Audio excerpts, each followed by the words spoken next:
Hello everyone, this is Jotto and welcome to a Solforge video. I have not done one of these in a long time.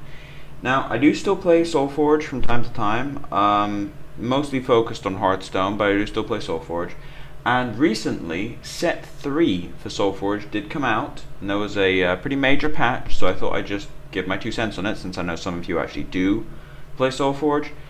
Now, if you guys would like to see the occasional Solforge video, I mean once every 2 weeks or so, then just let me know and I'll do something for Solforge. But my main focus is still going to be on Hearthstone. Anyway, so for today we are going to be going over the Secrets of Solace, I think that's how you pronounce that, set. So we're going to go through everything in set 3. It's 90 cards. I'm going to try and glaze over a lot of them, but it's 90 cards, so it may take me probably an hour. So we'll have to see. If it's too long, I'll divide it into 2 videos. Anyway, so first things first, we are going to start with the patch. Now, the patch, okay, it's not 90, it's 60. Alright. Anyway, so the patch includes a couple of new things, Soulbind, Consistent and Overload, and new mechanics, and I'll explain those when I get to cards with them on. You can all get them in booster packs because they're expansions, and there's the new chests and such as usual. Now, new alternate arts are always nice, so we've got Zemus, Tarsus, Strategist, and Zythian Direhound. All of these will see play, so that's amazing. Now, UI updates, these are important. You can see your deck and discard pile, so you can see what's leveled, what you can still draw. I think that's a big deal. It means you don't have to count cards continuously, which is nice. There are effects that target deck and discard as well. It's one of the other reasons why you can see your deck and discard. And there is a drop down animation thing for static rewards. Now what this means is that before, this used to annoy me a lot. Every single time you won a game, you got like 100 silver, which isn't that much. Or it's like 30 or something. Now it's 100. You got like 30 to 50 silver to 100 silver or something like that, and you'd get a chest that came up after every single win. Oh, and you saw that like 30 times a day, and it was just terrible. Now that doesn't happen anymore. You get like a little achievement unlocked thing at the top. Same happens with your first win of the day event ticket, which meant that a lot of people thought they didn't get their event ticket, which they did. They just didn't see it. So anyway, it's amazing that's in the game. Reward changes are now always 100 instead of a random amount, so that's nice. Deck validation. Okay, so that's for Weekend Warrior stuff. Yeah, Weekend Warrior stuff for like crazy events where certain things happen. And that's pretty much as general as they are. They can be something crazy, like they can be free drafts that you don't get the cards for, or like crazy, like you can do crazy constructed formats. Like where for one weekend you can have a queue, which is peasant format, so no heroics, no legendaries. They just do crazy stuff, and it's really nice to see the Solforge guys doing that at Stoneblade. Anyway, deck builder. Yeah, you can build decks with cards you do not own. This is just concept stuff. Saving deck with unknown cards will give you a warning, so you can't actually play with it. Now, this is a funny one. They fixed the typos in the tutorial of iOS, but that's pretty much it. The Android stuff as well. Draft pool. This is one of the biggest changes, besides a bunch of extra cards, is that the draft pool has been completely changed. Because there's now 2 sets in the draft pool, they're removing alpha set, so base 1, from the draft pool, minus the legendaries, because you want to be able to draft those. Now, with a couple exceptions, so we'll go over these quickly. Cyprian Augmentation is mostly because it's part of a strategy. Forge Guardian Beta, Gamma, and Alpha are part of another strategy, with Delta being added. And they're also, apart from Gamma, they're also really, really nice. Beta and Alpha are also playable and very, very nice in certain strategies. Orion Battle Droid is the 5 armor 5-1, I think. I think so, yeah. And that is a very, very nice heroic, which helped them a lot in base set, and lost Jetpack, which actually makes strategy on its own. So that's what they're keeping. Necreum, we've got Dr. Frankenbaum because A-bombs, Tarsus because it's like one of the coolest draft strategies ever. Same with Right of the Grimgaunt. X-Wrath is an amazing creature.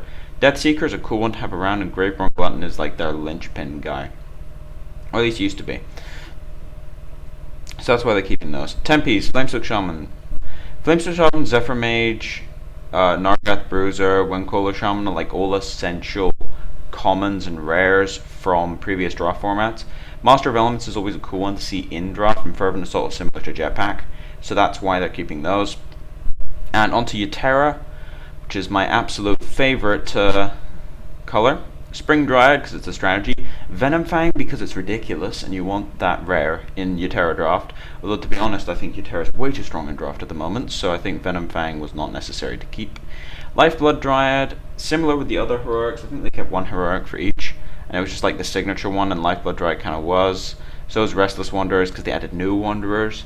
Blight Tusk Sower and Aether Hounds are just the lane fillers that you need to keep around. So that's why they kept those. So see if we can keep this patch review thing under like 8 minutes or so. Now these individual card changes, a lot of them are to do with draft. Razortooth Stalker was a card that basically it has mobility, and whenever it hits them it gains stats. So the problem was in draft, in constructed it was okay, but in draft it was ridiculous. Like you just hit them once and you won. Well, you hit them once and then they had to chump block it, and then you hit them again and then they'd have to chump block it with another level 3. It was just stupid. So now it's actually killable, and there's a lot of high attack stuff now. So it was actually killable, and I still think it's amazing in draft, but it's just not broken. Now, Shard Thief Druid is just an update for the how it steals regen. Spirit Warriors, this is a funny one. Spirit Warriors are now spirits. The reason for this is because those spirits on Deathseeker are used for a lot of cards now. Zemus got changed. Now Zemus got nerfed. He wasn't overpowered in competitive play because the format was too fast for him. However, the reason Zemus was nerfed, and the reason why they held off for so long, is because with new sets coming out, there's a lot of newer players, and Zemus just makes the game unfun for new players. It really does. It's a pretty messy card.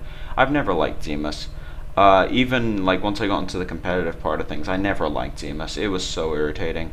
And the change they made to him is that if you kill him twice in one turn, he dies. Now, the reason this is relevant, and the other reason they changed him, is because there are infinite loops possible with Zemus, and you don't want them.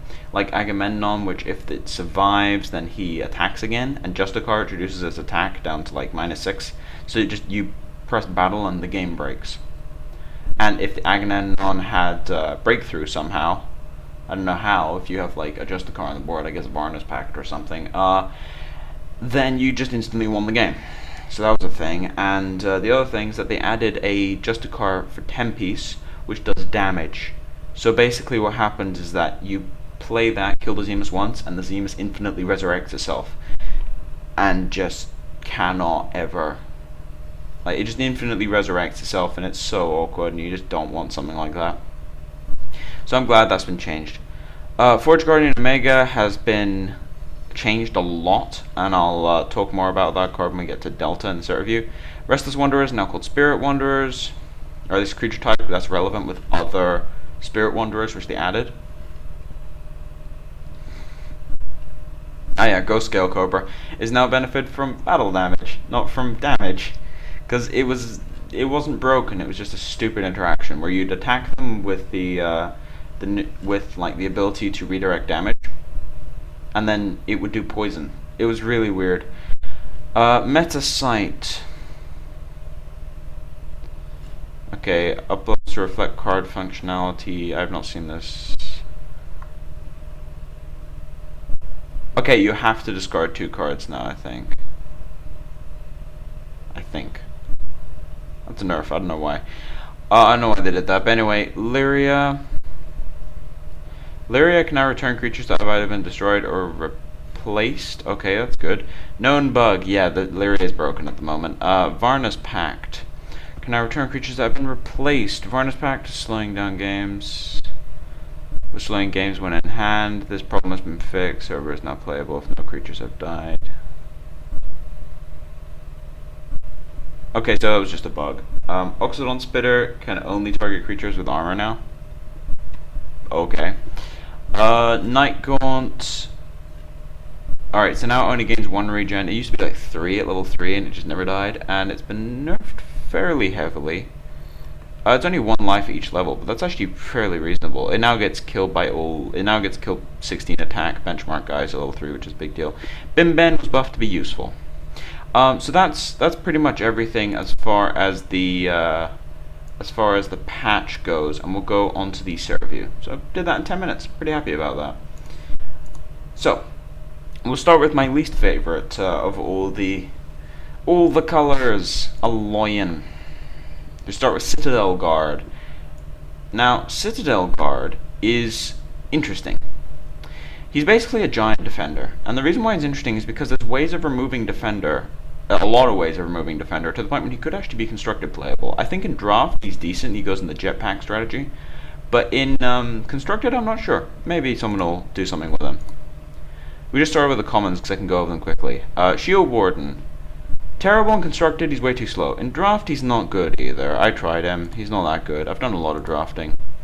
Ironbound Reinforcements, the first of the underlevel guys, as I like to call them, which is basically if you play them when they're underleveled, so when your rank is higher than the actual level of the card, they get some crazy boost. Now, I would say that all four of these, no, three, because the last one's a bit awkward, are constructed playable. And they're also all insane in draft. Pick them if you see them.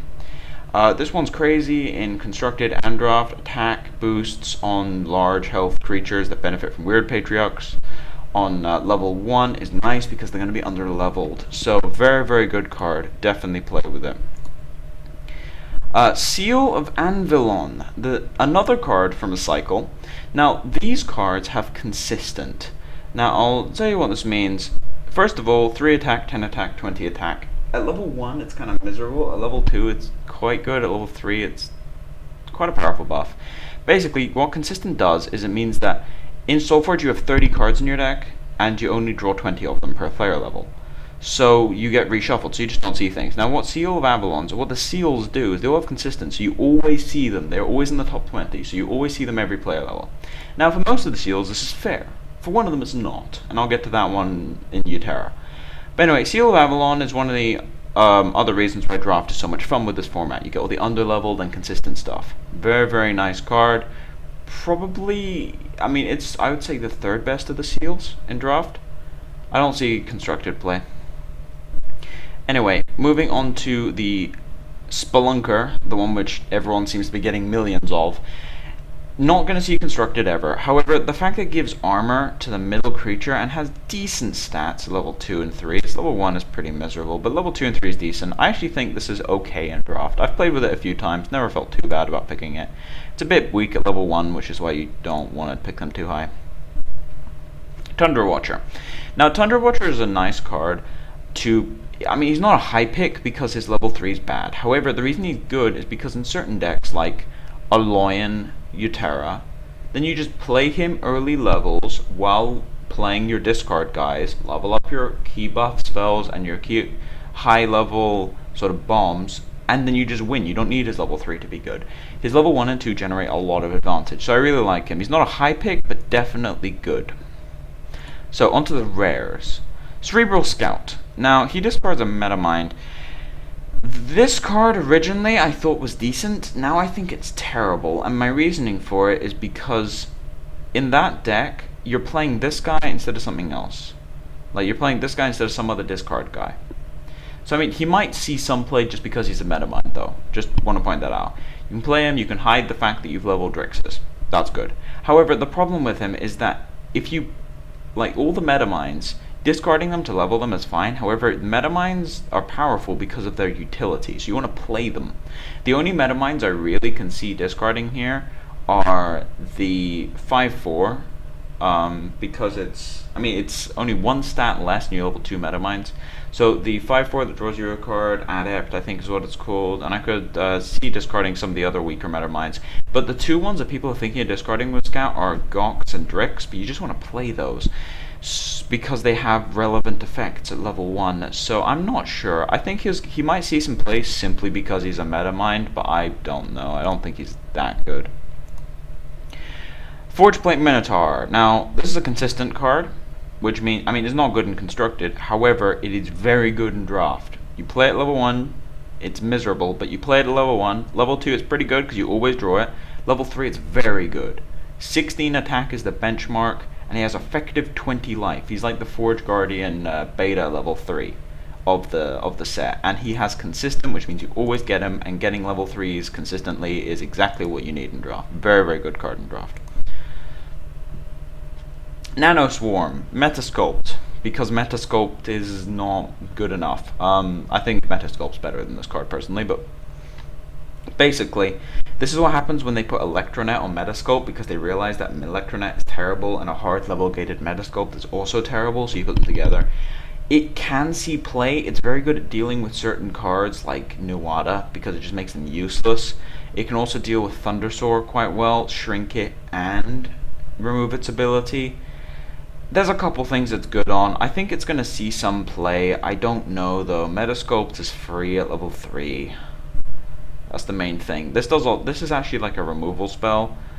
I'm not sure. I think it might be a one-off in certain Alliance decks. We'll have to see. In draft, it's okay. Perilous Insight. Metasight is bad. So therefore, Perilous Insight is also bad. On the plus side, it removes it from your deck. So I'll just explain what Overload does and the reason why there's only one here. Basically, when you play it, you remove it from your deck completely. It doesn't even go into the discard. So you play it and it gets removed. Now, there are 4 Overload cards in the set. 3 of them are amazing. This one is terrible. Aloyan got hosed on the cycles a bit. But, yeah, I think they got really hosed on a lot of those cycles. They got pretty hosed in the set in general. Perilous Insight is the worst of the Overload cards, and no one really wants to play Metasight, even though it removes it from your deck, so you don't have to draw it again. It's still not that good, and in draft it's pretty terrible. Now, onto the heroics. Forge Guardian Delta. First of all, the stats are insane. Like, if this thing didn't have this weird soulbind thing, which I'll explain in a bit, it would actually be an amazing underdrop in Constructed. You just play it in your big dumb animal decks, where you just play massive guys. 7-7, 11-11, 7-17 is nuts. It's absolutely huge. And it would make it really, really good in draft. It's still good in draft. The problem is that this happens. Basically, soulbind, it's for every copy of Delta, you add each one of the Guardians to your deck. And the main point of this is to make it better in draft, and it means you get a 39 card deck if you have 3 of them. It's added in at the end. It doesn't complete your deck, it's added in the end. So you have to have a 30 card deck, and then you get the Soulbinds. The problem is that the other ones are still in the game. So I'd rather just not have Soulbind on this card, and then just play the other ones. Actually, I'm not sure how that works. I haven't tried Forge Guardians. Can you have like 6 copies of Beta, Gamma, and then like, is that even possible? I'll have to check, because that just seems weird. So I don't like Soulbind. If it wasn't for Soulbind, this guy would be really, really good. Like, actually played in most Alloyan decks as a massive underdrop. But as a result, he's just not that good. He's good in draft because of his body is huge, and he also adds Beta into your deck for free, and Beta is also insane in draft. So you basically get you get 2 bad cards, and you have Jetpack, and then Alpha's also insane, and then you get 2 insane cards. So he's very good in draft. However, in Constructed, the Soulbind is a drawback. Now his effect is that he puts Forge Guardian Gammas in your Forge Guardian Omegas in your discard pile if you have one of each of the other ones. So basically, if you get 4 and if you have 3 and then you play him, then you get Omega. It's 1 for each level. Omega 1 won't end the game, but it'll definitely do some serious damage, and it's got consistency. You always draw it once you've discarded it. Also, I like the fact they changed the art so that Delta's on the top. Omega 2 will usually end the game, and Omega 3 just ends on the first attack. So that's basically how that tends to work. Delta, it's okay, I just wish it didn't have Soulbind.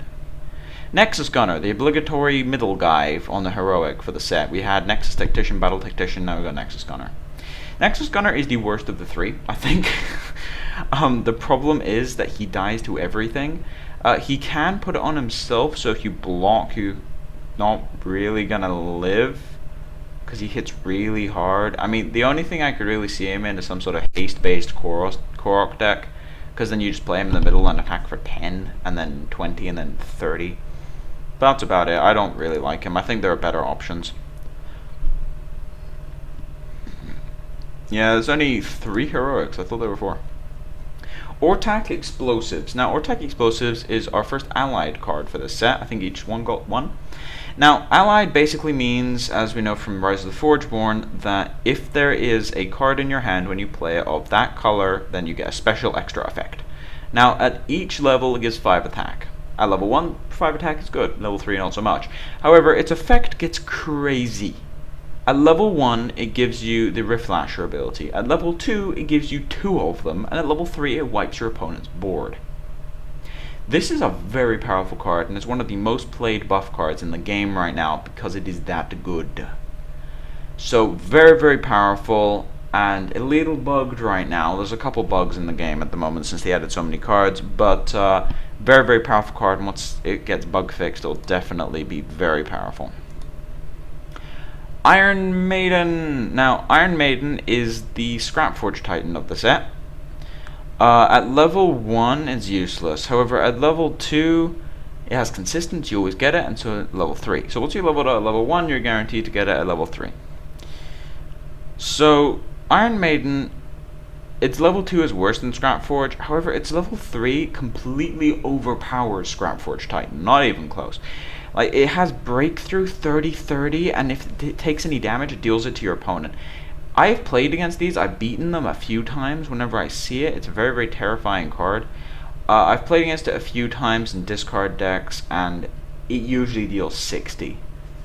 Usually deals 60. I mean, if you're playing Necreum, you can Dreadbolt it if you have it, or Spirit Cleave or something, but it usually deals 60, and it's a really powerful card. I think it's what those level decks needed as their late game bomb, because they had like Scrapforge Titan, and at this point, they didn't have a Forgeborn that was playable either, so they just didn't have anything, and Iron Maiden is the big one now.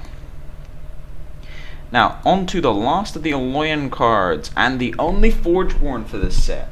Killian Infinity Warden.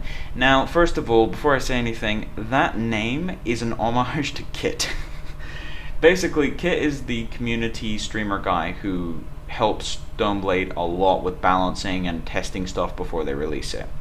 Now, he also came up with a deck called Kitfinity, which originally was some crazy, like, Master of Elements deck, but now is just the phrase anyone gives to a deck that wins by leveling a bunch of cards and then setting up infinite actions on turn on rank 5 or 6, and then just wins in 2 turns. So that's basically what Killian Infinity Warden is supposed to do, is set up a Kitfinity type of thing.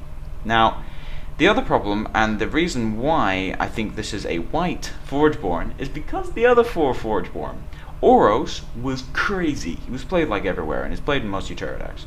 Cersei is pretty good. Played in a lot of Necreum decks. Not the beatdown ones, but a lot of the control-y style ones.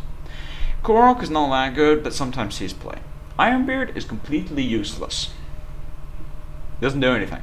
So like, well, we only want to add 1 Forgeborn, let's add a white one.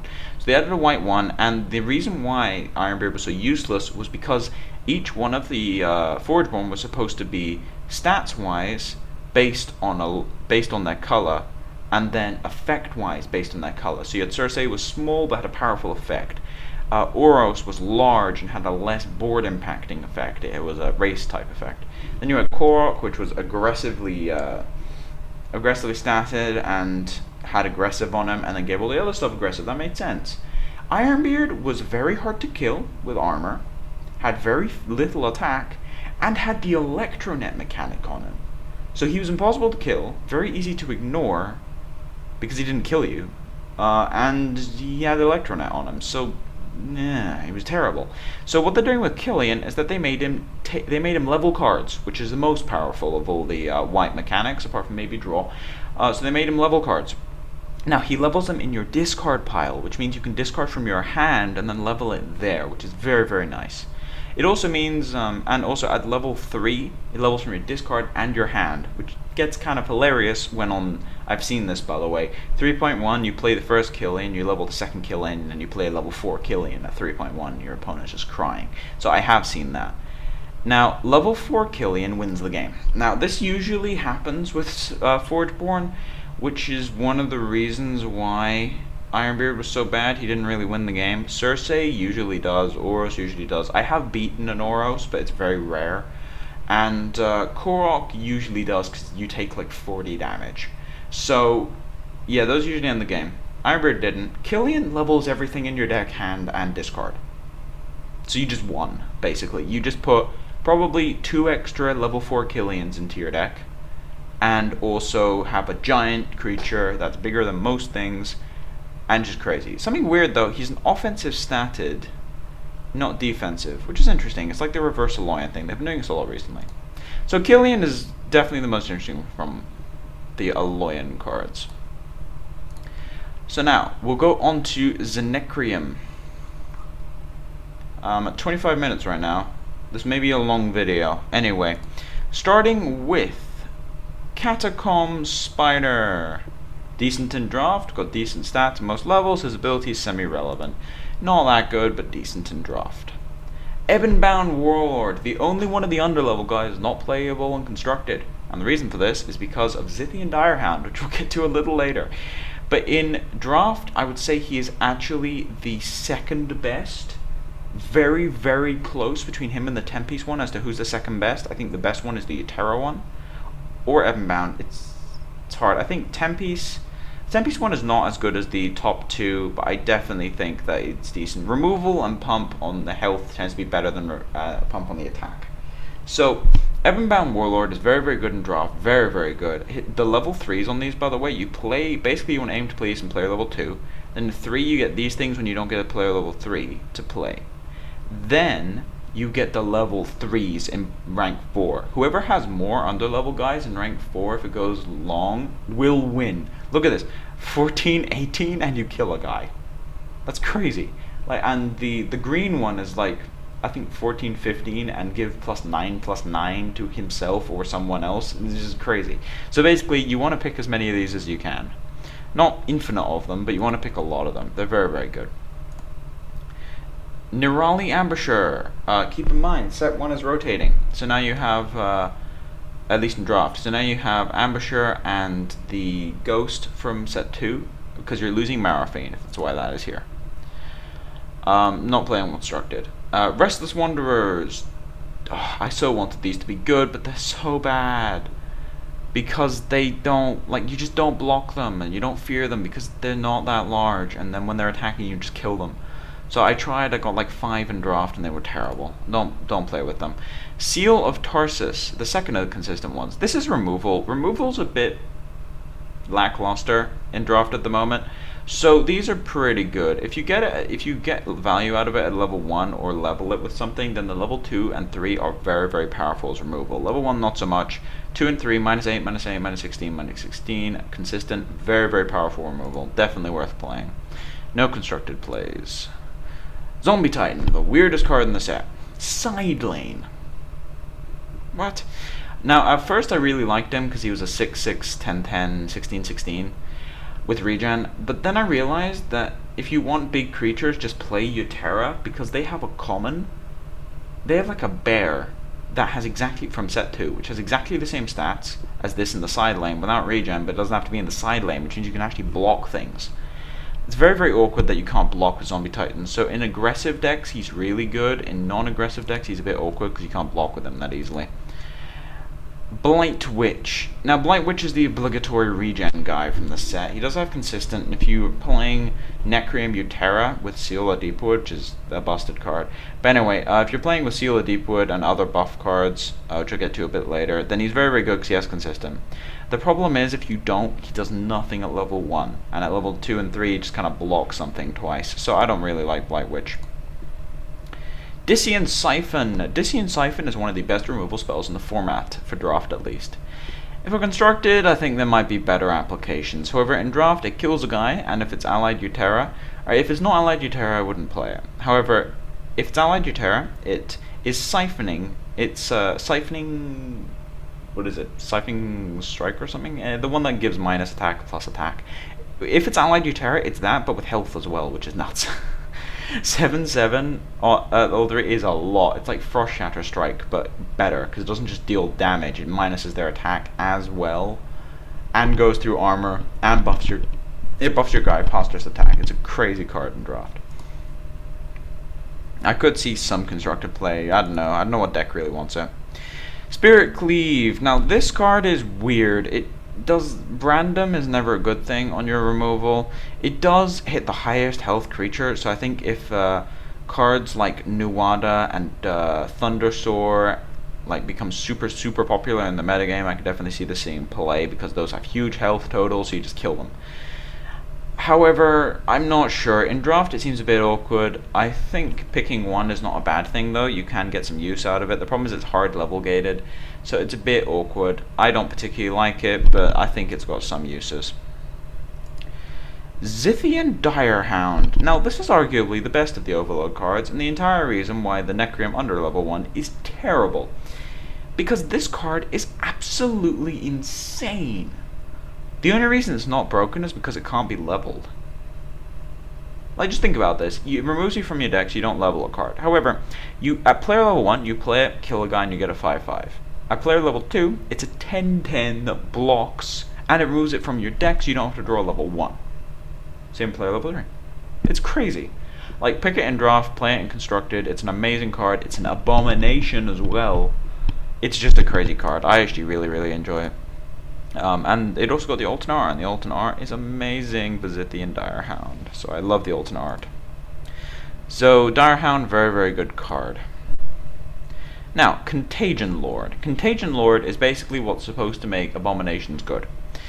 Now, unfortunately, it has Soulbind, which I don't really like, and is usually a drawback. However, the Soulbind cards it has got work very well with the card. So basically, you activate it, sack an abomination, and then you get an extra action.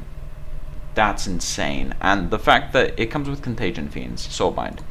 So what are Contagion Fiends? Basically, they are low stat, high health. However, when it dies, it gives everything on your opponent's side of the board a minus effect. It's like an epidemic.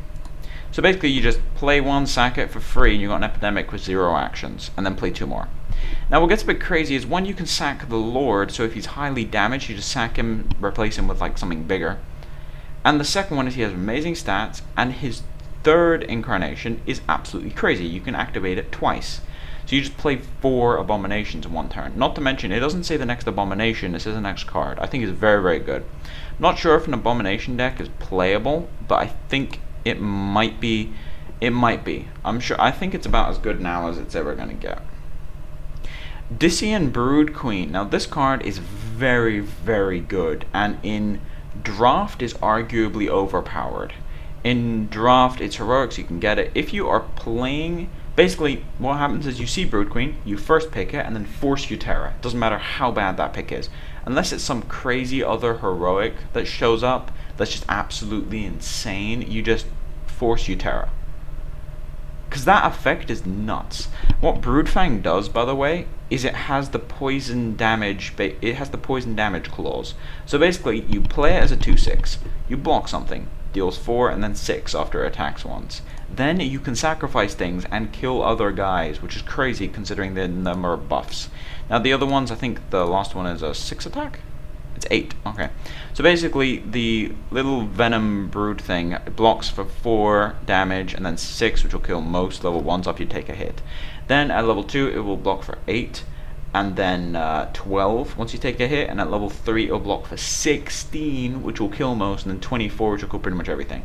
What's crazy about the Broodfang is you can buff them, which means you can deal with crazy things. Like, I remember playing as the Spring Dryad, which he buffed up to 57. And I played Brood Queen. It was like Brood Queen, put something in front of it, buff it into Oblivion with Seal Deepwood for 18/18, hit him, and then he just died from poison. I took like 30, but he died from poison in one turn. That was crazy. That effect is very powerful, and you get it for free if it's allied to Terra. Its activate is also crazy in draft because of how little removal there is and of how many buffs there are. Protects the Brood Queen. It's a very good card. Pretty much constructed playable as well with Tarsus. Very powerful. Flesh Reaver. Necreum got pretty good heroics actually. Flesh Reaver is the new one. There's one in set 1 that doesn't have consistent and has like worse stats. Anyway, so there's one like that, and it's rare as well, and that was terrible in draft and things like that. This is amazing in draft, by the way. You play it, block, kill anything, and then like next turn it's 2 for 1. Like in rank 2 and rank 3, it's a 2 for 1 always. I've tried it in constructed. It's not amazing. It's pseudo playable in abominations, but I'm not sure. I don't think so. In draft though, it's absolutely insane. So On to the legendaries. Grimgaunt. We got another Grimgaunt. Doomrider. Now, what Doomrider does is whenever something on your side of the board dies, it moves into the lane, gets +1, +1, +2, +2, +3, +3, and does the minus to its whatever it's facing.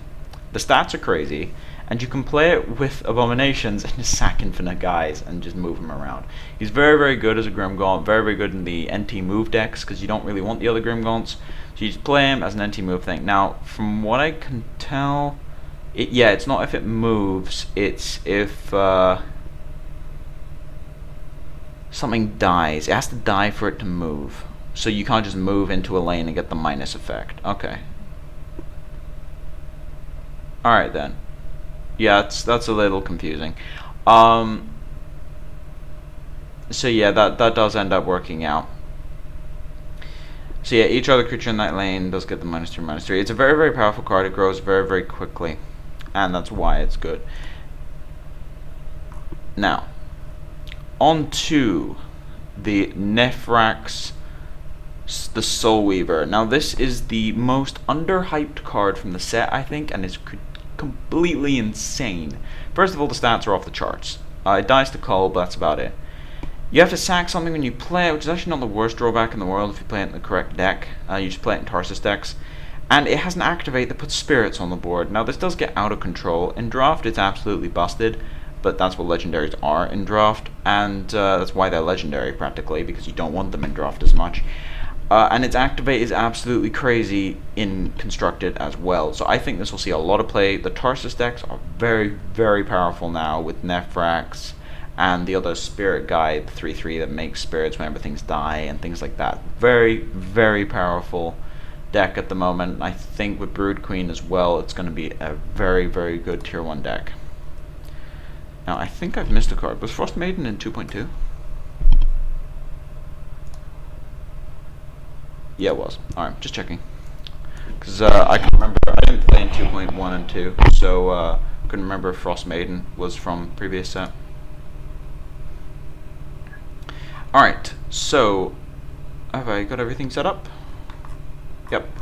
On to Tempeace, my second favorite color. Actually, it's debatable between Necrom and Tempeace. We'll start with the Stormweaver, the Borean Stormweaver. Absolutely amazing card in draft. No constructed uses, however that activate is amazing in draft. You just pick as many as you like. I remember watching a stream where someone got 8 of them and he just went 4-0 because he just played them all every single game and he just won. So the Borean Stormweaver, one of the reasons to play Tempeace. Very, very good stats as well. Cinderbound Barbarian, also known as Mr. Flameslash. Now the reason I call this Mr. Flameslash is because in Magic there is a card called Flameslash which only hits creatures but does a lot of damage for very little cost. Now this guy's underleveled and deals 6 damage. That's crazy. He's like a Magma Hound. He is an insane Magma Hound. I used to play Magma Hound back in the day and I loved that card. This guy is a crazy Magma Hound. It does 9 and then 12. It actually blocks with 24. That's absolutely crazy. Very, very good card. I'd say constructed playable, although it's on the fringe. I'm not sure whether or not it's very good. It's a bit like Conflagrate on a creature. So in Utera, I think it's better, and in some other decks, like... I think in some other decks that are spell-based, that have discard for spells, it's worse than Conflagrate, which is another card I love. But in Utera-based decks, it's very, very good. It's also creature-based removal, which is something you do want. And in draft, they're all crazy. Gragwalker, replacement to, I guess, Wind Primordial? I don't know, I don't like him. He's a very good blocker. The problem is he has no stats, so he dies to all the terrible removal, which some people just happen to have lying around. He also dies to Gloom Fiend. Like his level 1 and 2 died to Gloom Fiend, which is a bit awkward. So I don't like him. I don't know. He's playable, I guess. I never felt good about picking a Cragwalker. Flame Rift Instigator. This guy's amazing for 2 reasons. 1, his stats are huge for an underdrop. 2, he doesn't have a level gated ability. And 3, there are, I guess 3 reasons. 3, there are massive defenders in the game right now. You can play him with the White Dragon. That's based on defenders. You can play him on defender something when you don't have dragon on the board, and you have that 25-30 defender now. And Forge Guardian Alpha, and also the Cinderfist. Cinderfist? Not Cinderfist Brawler. The Lava Giant thing that's huge. Yeah, you've got those. You've got quite a few defenders that are absolutely massive. Citadel Colossus as well. So there's a lot of targets for this guy. I think he's very good. And draft, he's a common. He's nice underdrop. I would definitely pick him, and he might get some value. Cadras Colossus. The replacement's a Stormcaller. Unfortunately, I mean, his level 2 and 3 are on par with Stormcaller, but his level 1 isn't as good, and level 1 is why you play Stormcaller. So he's good in draft, but not amazing, and he's not as good as Stormcaller. Seal of Cadras. Now this is the third of the seals. This is the one that got a lot of hype, because it's like, level 3, you win the game. The problem is you can't get to level 3 if you have to spend 2 entire turns. Like, you have to spend an entire turn of your game leveling Seal of Cadras. Okay. Even in Constructed, with like a bunch of leveling cards, it's actually quite hard to fit in. I don't like it. I don't know, I might see a one-off play at some point. Burnout, the Overload card for Tempest, and I think the strongest of all the Overload cards. The last one's Lycian Shard, and I think that's the third best, with Direhound and Burnout are on the same level, I would say. Burnout will see more play, however, because it fits in more decks. Zithian Direhound you only play in Mono Necreum or like Necreum Utera decks, or maybe Necreum Aloyan, it's debatable. I mean, if you're playing Necreum Tempest, you just play Burnout instead, it hits for 8. And you don't really use it for blocking, you use it to remove blockers and to deal 8 to the face. Very, very good card. Everywhere in Constructed, very, very powerful burn spell. You play it as an under-level burn spell, you don't have to level your burn spells anymore. And it also means that you don't have to see them again, which is nice. So very, very good card. Pretty good in draft as well. Speaking of very good burn, Ortak Battlebrand. One of the reasons to play this color combination of Tempest Aloyan, which used to be terrible. I actually did play a Tempest Aloyan deck when I played competitively, and it was a very good deck. A lot of people thought it was terrible, but it was a very, very good deck. For me, it performed quite well. I almost got a qualifier for the Solforge Invitational, but that was like one game off. So that was actually very, very good for me. But Ortak Battlebrand would have made that deck crazy if that had existed back then. It's a burn spell that levels things. What? I get to kill this guy and level Metasculpt for his, like, Thundersoar. Sweet. Yeah, this card is ridiculous. It can't go to the face, which is kind of annoying. But 6 damage is actually a lot. The standard is 5. And you got 9 damage at level 2, 12 at level 3. Now, I'd say that Burnout is better. Burnout is better in general. However, Ortak Battlebrand is better in Aloyan decks because you get to discard. So don't play it in non-Aloyan decks. There are better options like Frost Shadow Strike and Burnout. However, in Aloyan decks, he's very, very good, and in draft, it's an amazing card as well. Now, Runestorm Primordial, meant to replace Lightning Worm. I'm glad this is rare because I don't want to see them as much as Lightning Worm. It's just as bad as Lightning Worm. I mean, it does have consistent, and it's a bit better at level 3, so you can just deal 14 to the face continuously. The problem is that his level 1 is terrible, and his level 2 is terrible, and he doesn't trade. So I don't like him. I've seen him once, I think, in draft, and he just wasn't good. Frostfang Maiden. Now, Frostfang Maiden is one of the new mobility cards, along with stuff from set 2.2, which is designed to make NT mobility and also TA mobility very, very good, or AT, or whatever you want to say. So yeah, it's a very, very powerful card. It basically gives everything Fervent Assault, at least the damage part of it, which is crazy, actually. It has a lot of mobility. It has ramping mobility, as I like to call it. And the stats are not amazing, but they're decent, so I think this is very, very powerful. In draft, it's also one of the better of the Tempest cards. It's just an absolute bomb in draft. Hammerfang. Now, it is a Yeti, so that's like notable. The problem is that it pushes damage in Yetis, which you don't need to push damage in Yetis. You deal damage anyway, and its effect is near useless in Yetis. Why? Because it's going to die to removal, not to blocks, and you can also play a creature and then play something in front of Hammerfang. It moves over in front of the first creature and it dies. So there are ways around it, and it dies to Dreadball, and it's just awkward. In draft, it's actually really good because you can't kill it. You need to trick it into moving into something to kill it, and it's really annoying. It deals like 20 damage. It's really irritating. It's actually a very, very good pick. Unfortunately, Tempest is not the best draft color at the moment. I don't think it's that bad. The problem is it doesn't really gel with anything, so it's just not as good. It doesn't really synergize with the other colors. It's very, very good on its own, but it doesn't synergize with the rest of the colors, so pushing some damage is not always the best thing you want to be doing with Tempest at the moment, because your other supporting color won't really help that out. So Hammerfang is a very, very good card, it's just a little awkward. Now, this is both a very, very good card and not awkward. First of all, the stats are ridiculous, so it just doesn't die to removal. Unless it's Cold Weak, which does not exist in draft, so if you get this in draft, congrats. Second thing, it's Allied Aloyan. This is one of those cards you first picked and then force the Allied on. Discarding cards whenever you hit them is absolutely crazy. You can level like 2 or 3 cards with this guy. That's just crazy. It's a very, very powerful card. We'll see a lot of playing constructed, and in draft, he's a very, very good card. So, onto the legendaries. Frostmane Dragon, the fire, or in this case, frost-breathing dragon of the set. There's always one. Now, Frostmane Dragon is basically a very, very interesting dragon. First of all, he has decent stats. 5, 6, 9, 11, 16, 19. He has very, very good stats at level 2 and 3, I would say. At level 3, he's much smaller than most dragons. But then at level 2, he's bigger than most. And at level 1, he's a little smaller. But then he doesn't have, like, drawbacks. Like, Phoenix has amazing 1 and 3. But that's level 2 has, like, a massive drawback. Scorchmane Dragon, 2 and 3 are very good. But then this 1 is terrible. So he's kind of a mix. Now, his effect, he also has mobility 2 at all levels, which is very important. His effect is that if he lives the turn, if you don't remove him instantly, he makes an egg in a random place. Then, from what I can tell is, yeah, I think it's when you rank up, you get a new one. Yeah. When you rank up, it basically puts that level of dragon in. So, you can have like a 1.3 Frostmane. If it lives, makes an egg, and then you end your turn, and then you get 2 Frostmanes. It's actually quite sweet. I'm not sure how playable he is, but he definitely seems good in the mobility decks. Now, on to Iztek.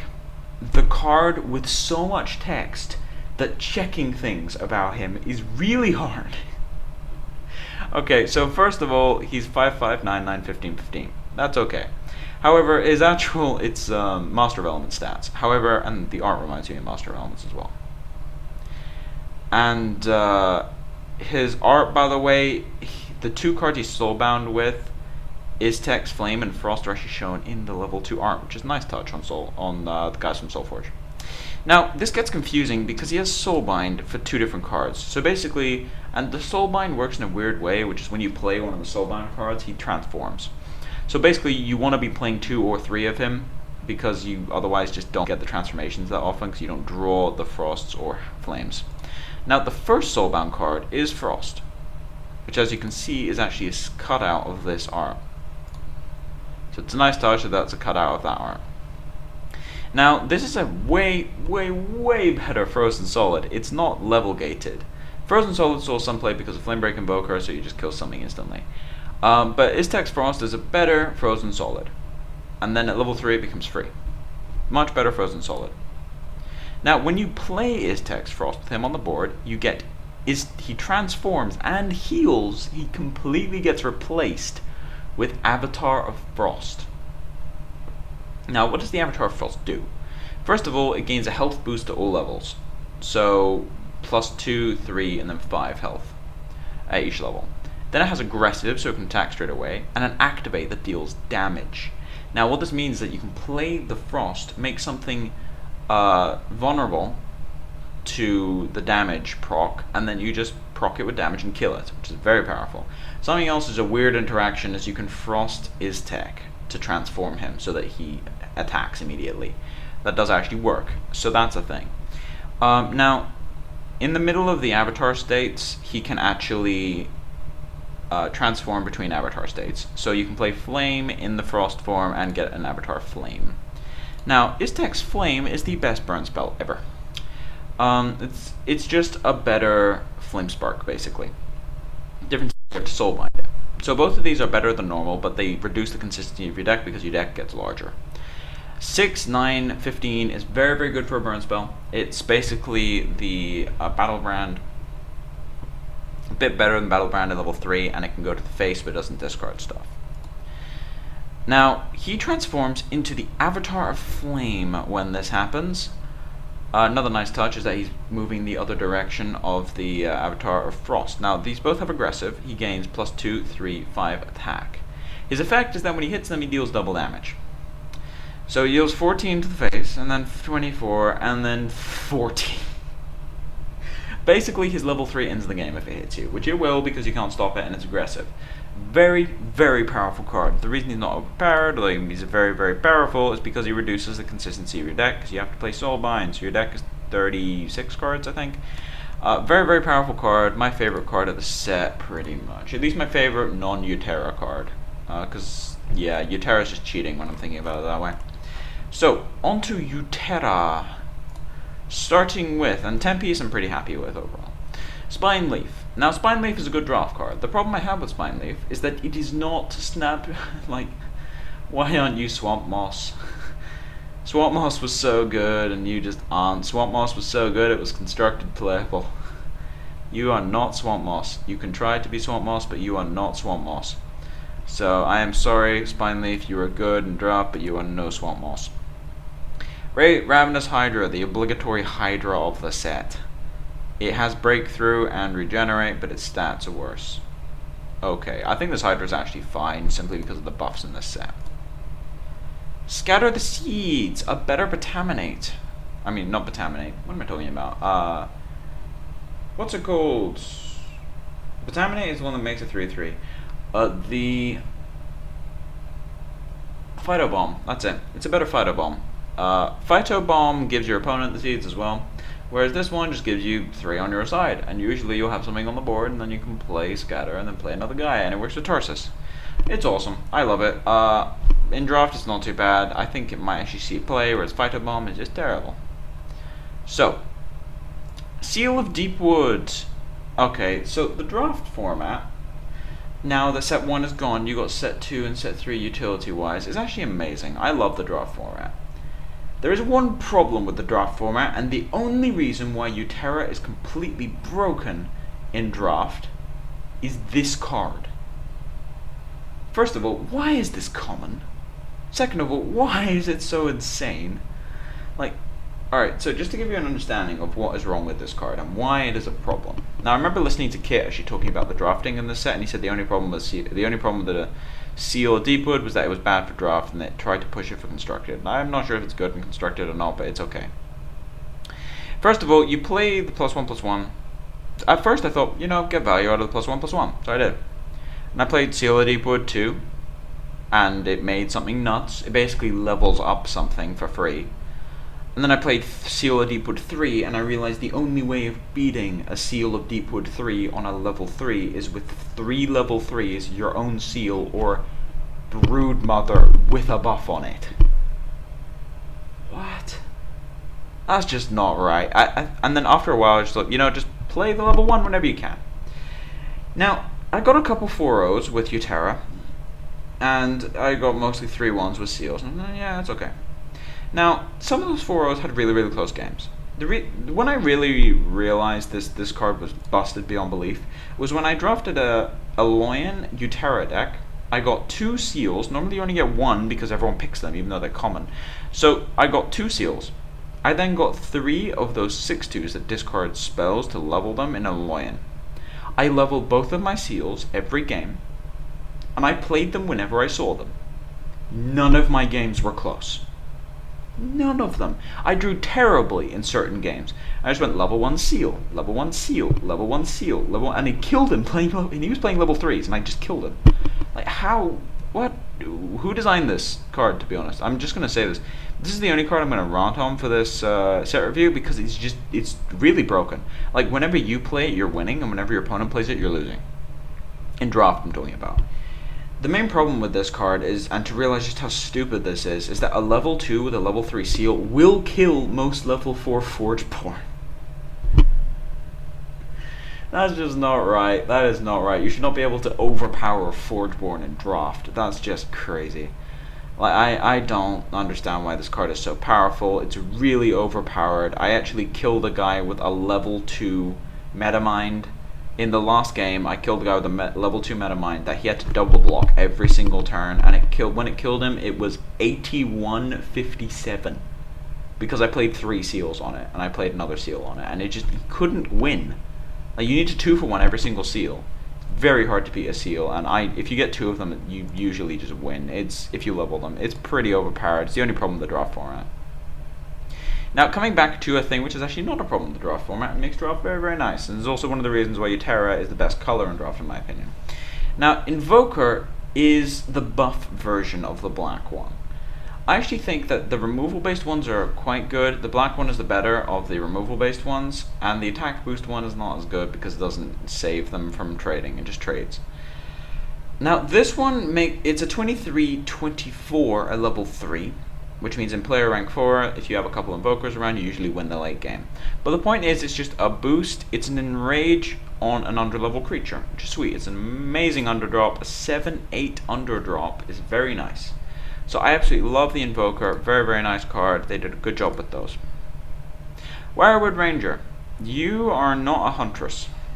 You think you're a huntress, but you're not a huntress. Activate on a huntress is not good. I mean, he's still decent, but he's not like a really good pick like Huntress was in set 1 draft. Batterhide. Batterhide is the consistent creature for Jotto. Now, Batterhide is actually, I think, the best of the consistent creatures because he's got a very, very high toughness and health, but his attack is still decent and you can buff him up. Putting a Seal of Deepwood on this guy is just the end of the game, by the way, because he has breakthrough, so he just kills them.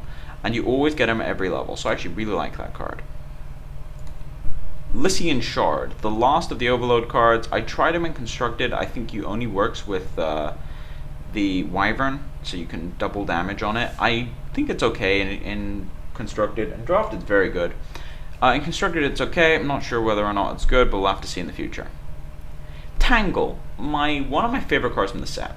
This is Jotto based removal. Usually Jotto gets completely destroyed by the big flying dragons. No longer. Between this and Dozer, Scorchmane Dragon hates playing as Jotto at the moment. First of all, a level 2 Tangle will kill a level 3 Scorchmane, and a level 3 Tangle will kill the Scorchmane and gain 24 life. Minus the 5 he deals, so 19 life. So you actually heal out of it, and then he just can't kill you with dragons. It's a bit awkward. So Tangle was a very, very good card, and I love the fact they made it. I actually play it as a 2-of in a lot of my Jotto decks.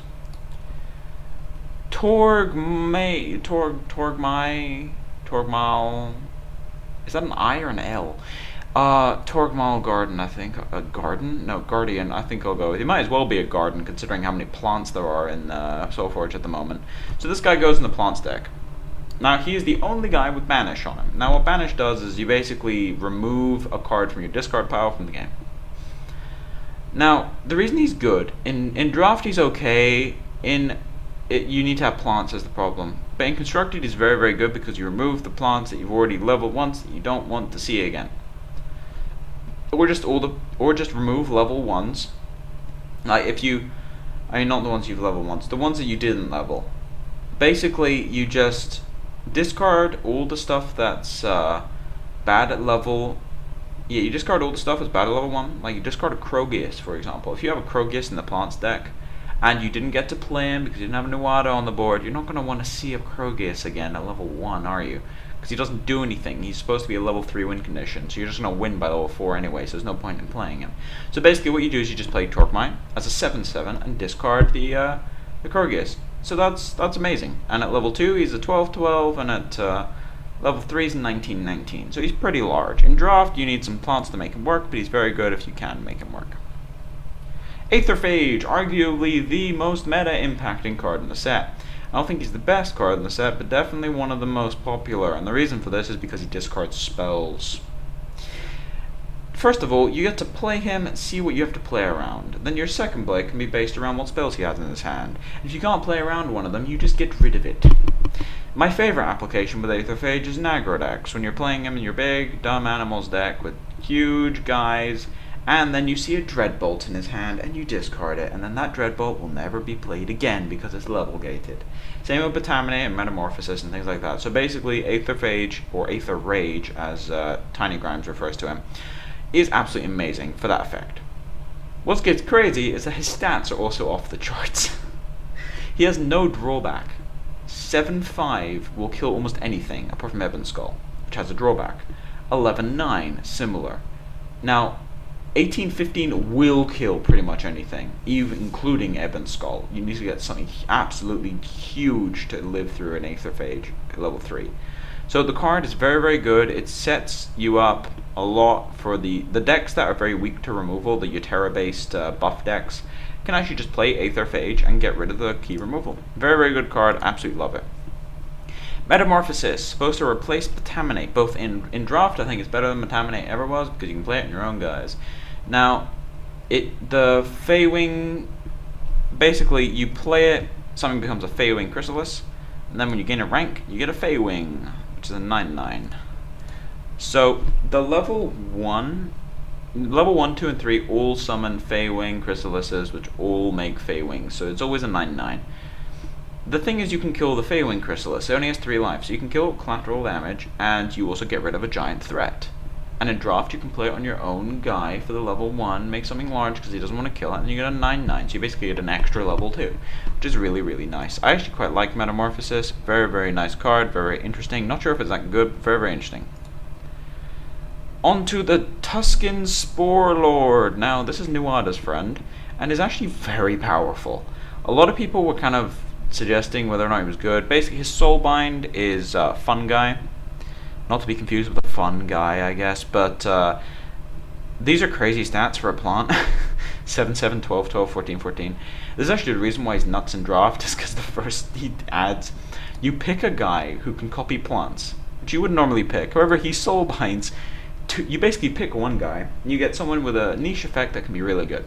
Then he puts 2 giant creatures you would almost first pick in the deck. Fun Guy level 1 and 2 are huge. Level 3 is actually very good as well, but he adds underdrops to your deck, which is amazing. And actually, to be honest, for that reason only, he could actually see beatdown level play, like in beatdown decks, just play him, because he increases the size of your deck. Consistency is not a problem with those decks. They don't play that many spells, they don't play that many like bad cards later on, and you just play Fun Guy. Like, that's the reason you play him. Just play 1 Spore Lord to get 2 Fun Guy in your deck. It's actually something I might try just for the Soulbind. He's one of the only Soulbind cards besides his tech who is actually amazing for his Soulbind. That's the reason he's good. His activate is he copies a plant. Now, he doesn't copy stats. At first I thought this was bad. However, he doesn't copy stats, but what he does do is he doesn't copy damage either. So you can actually, if you have something on the board that has been epidemicked a bunch, you can just copy it and get a full health one. Or if it has been damaged heavily, copy it, get a full health one. Or if they use nano swarm on it or something, so it has like 0 attack, you just copy it, make a bigger one. It's actually quite nice.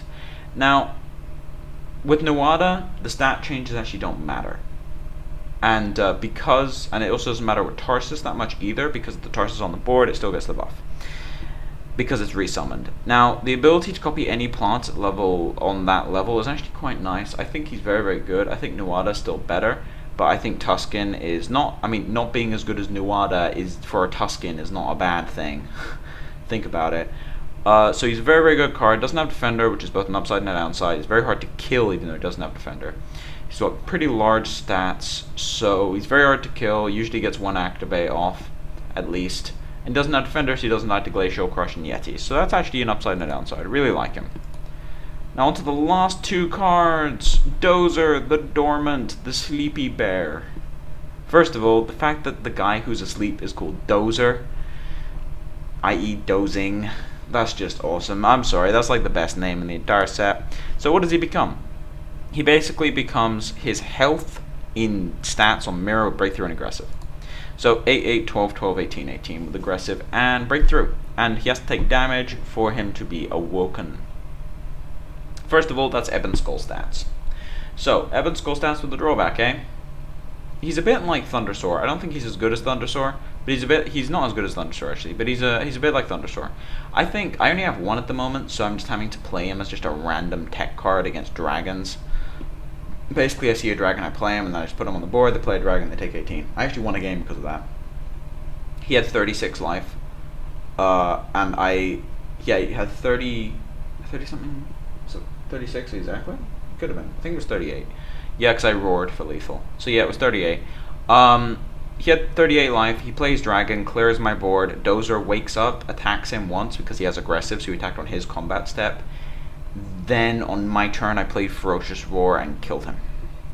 So yeah, Dozer does a lot against dragons. A lot against dragons. The problem is he has Defender, so he does die to Glacial Crush, but against Yetis you don't play him openly, you just play him to block. You play him to block, he eats most of the Yetis because they have like 7 or 8 life each. So you play him to block, he eats all the Yetis, he eats Ice Mages better than no one else. Like, better than anyone else, not no one else. Basically, the Ice Mage attacks, you put Dozer in front of him, triggers Dozer, and he can't give Defender to both. So basically he has to kill him with some sort of Glacial Crush thing. But then he's good for the rest of the game. Other thing, you can use Static Shocks on him to push damage. I have done that a few times. And he's a very, very good card in general. Absolutely love him in the Utera Tempest lists. Very, very nice blocker. Thunder Swords. Like, he's basically Dundasur, as I like to call him instead of Thundersur. He's basically Dundasur copy 4 through 6. And he's very, very nice. I'll happily take extra Thundersurs. Last card of the set. Another one with a massive amount of text. Dissian Ooze. Also, what's up with the art? Anyway, so 5, 5, 10, 10, 15, 15. If you're above 100 life, he has the Aetherhound effect.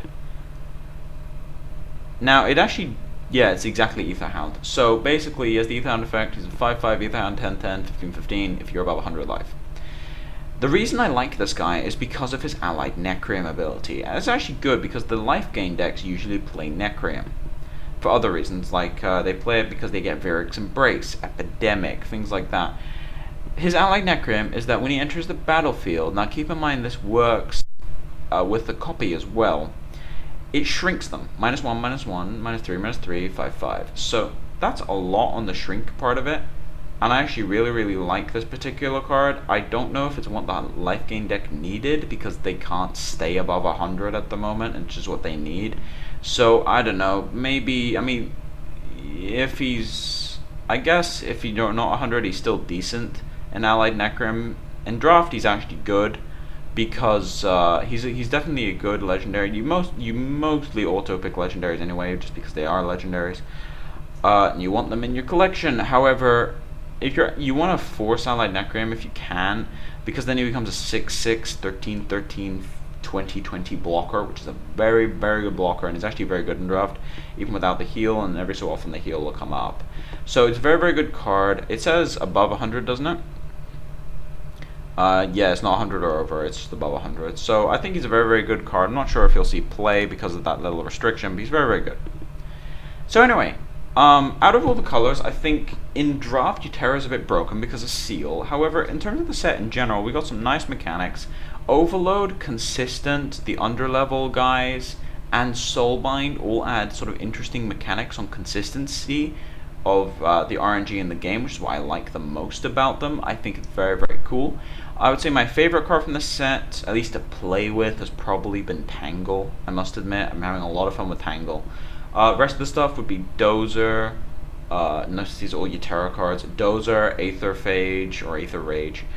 Out of the non-Utera cards, it's been Iztek, has been a lot of fun. Ortec Explosives, all the Ortec stuff in general, actually. The Tempest Aloyan things. Brood Queen I played with a lot in draft and some in constructed. It's been very, very interesting.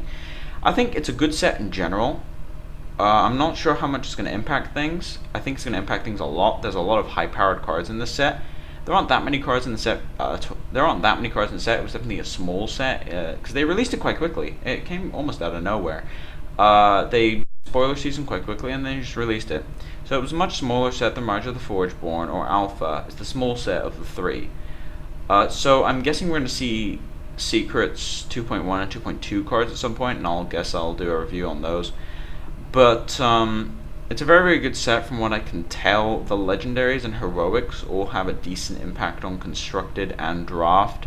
The Commons and Rares are all very, very nice in Draft. They all sort of fit that sort of format and make it a lot funner. And some of the Commons and Rares are actually very, very nice and constructed as well. And I think that Peasant, so Unheroic and Unlegendary, like those ladders are actually going to get affected a lot. There's a lot of new toys for the people who are playing Unlegendary and Unheroic. There's an unofficial ladder for Solforge as well.